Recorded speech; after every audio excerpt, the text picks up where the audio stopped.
ในឆ្នាំ2024រលកកម្ដៅនិងគ្រោះរាំងស្ងួតបានអូសបន្លាយបង្កឲ្យទិន្នផលមានការធ្លាក់ចុះរហូតដល់ 80% លើចម្ការមួយចំនួនដល់ពេលអាកាសធាតុក្តៅខ្លាំងប៉ះពាល់ដល់ខ្ញុំអ្នកធ្វើការទាំងអស់គ្នាហត់ខ្លាំងពិបាកដកដង្ហើមពេលវាក្តៅខ្លាំងចម្ការអាមេរិករបស់ខ្ញុំជួបបញ្ហាស្វិតតាំងពីតម្លើងប្រព័ន្ធស្រោចស្រពសូឡាមកលេងភ័យពីក្តៅហើយជួយសំចៃចំណាយហើយនឹងជួយសំចៃកម្លាំងមនុស្សប្រាក់ចំណូលក៏បានកើនច្រើនជាងមុនមានអារម្មណ៍ថារំភើបសប្បាយចិត្តប្រព័ន្ធនេះជួយបន្ថយកម្ដៅសីតុណ្ហភាពដោយប្រើប្រាស់បច្ចេកវិទ្យាផ្សែងទឹកនិងស្រោចស្រពតាមដំណក់ទឹកដោយស្វ័យប្រវត្តិ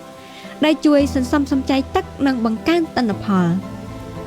កាន់តែល្អប្រសើរលក្ខខណ្ឌការងារកាន់តែមានសុវត្ថិភាពនិងស្ថិរភាពសម្រាប់ស្ត្រីក្នុងវិស័យកសិកម្មនេះគឺជាសកម្មភាពនៃភាពធន់និងការបម្រែបម្រួលអាកាសធាតុ